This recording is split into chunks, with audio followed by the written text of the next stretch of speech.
we want you to know that you're here for a very special reason. As maybe some of your teachers have explained to you, we are in the process of working with the University of Rhode Island because they're going to be hosting a regional girls women's basketball championship, which is a very special honor. As part of that celebration, as part of that activity, we as a school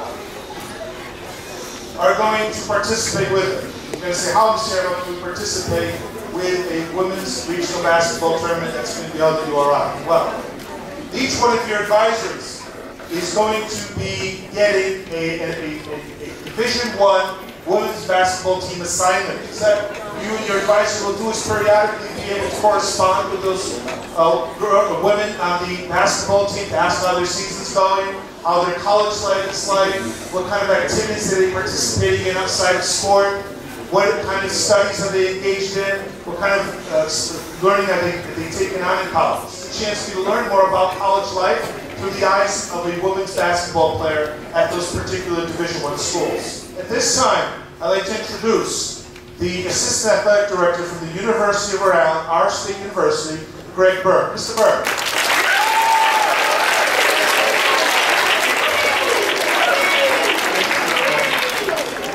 Well, we're very excited to be here. We're excited that you're excited.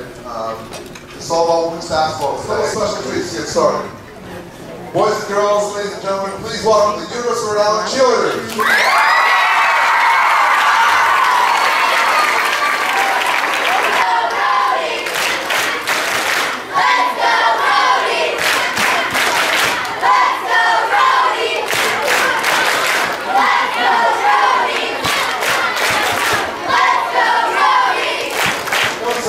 Special guest.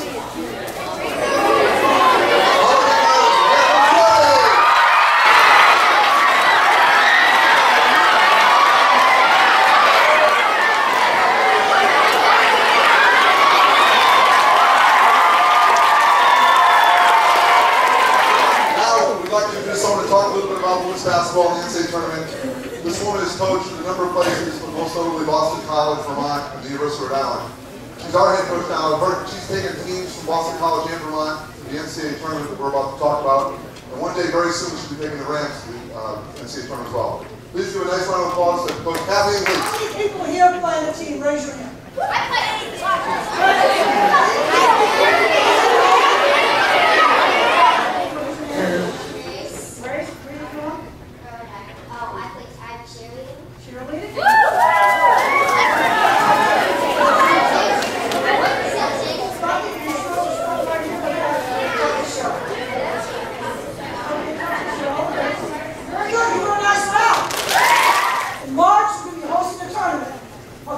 The bestest women's basketball players in the country here in your own home state.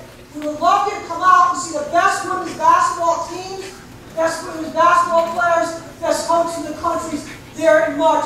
Come out here, bring your teachers, bring your buddies. I saw the buddies on the front door here to come out and watch them play. You'll have a great time to go to Rhode Center.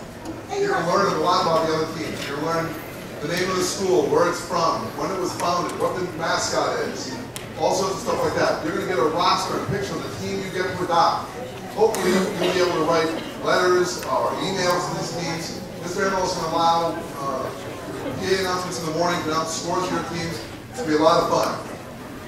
What makes it fun for us is that there's 324 Division I women's basketball teams.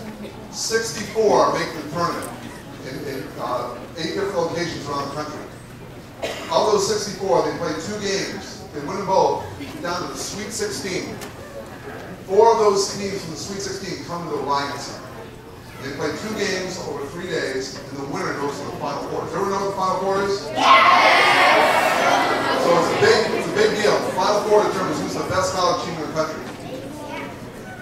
If you get lucky enough to get one of those teams that makes it to round 64, you get a special little gift. If you make it to 16, if you come to our site, you get another gift. And if you're lucky enough, if your team comes to the Ryan Center, you get to come to the games. I'll do that in here. If you get to pick one of the teams that comes to the Ryan Center, you get to come to the games where Mr. Emerald will be cheerleading.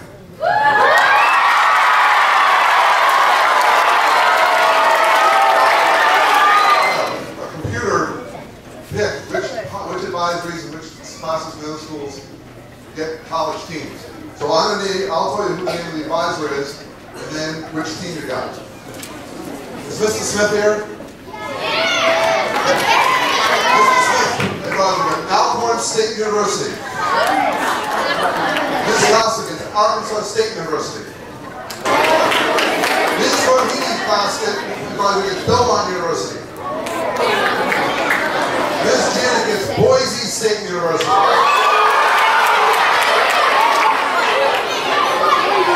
Ms. Howard gets Bowling Green State University. Ms. Stone's class gets Cal State Long Beach. Ms. Balucci and Ms. Stokes gets Campbell University. Oh, don't make fun of Campbell, they make good soup.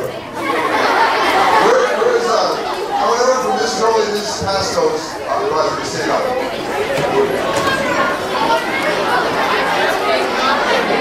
Congratulations, you guys give us a round.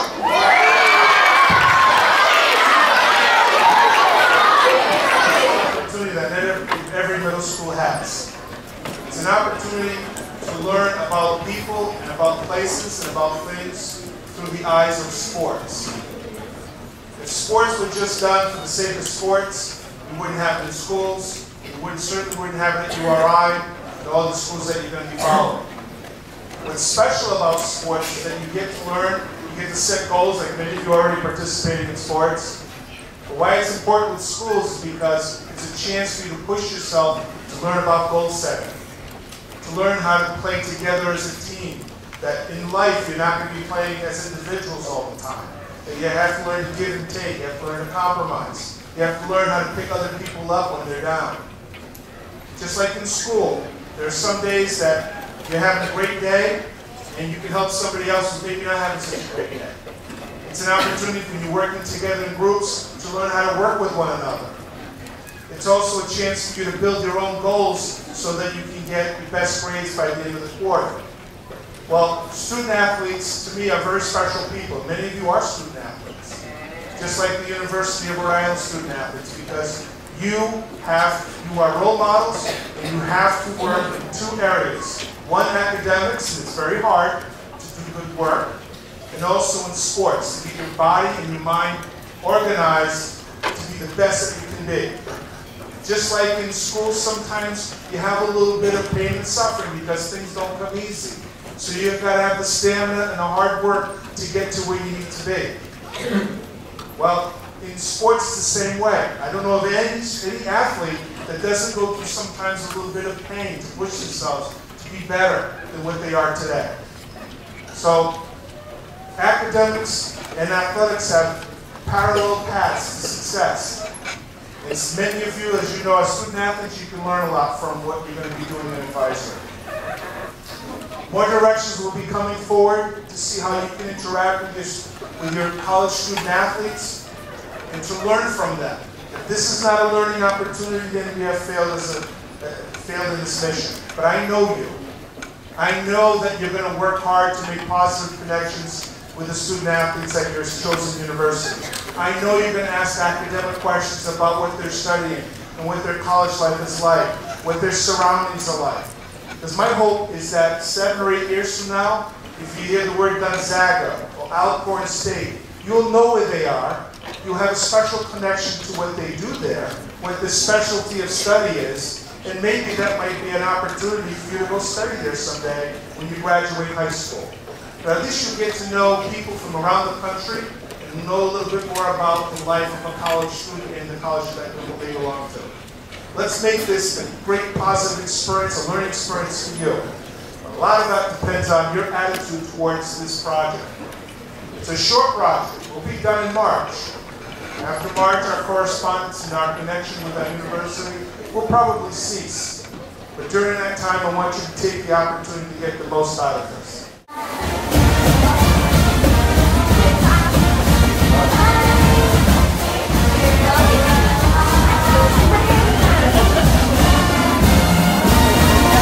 Bye.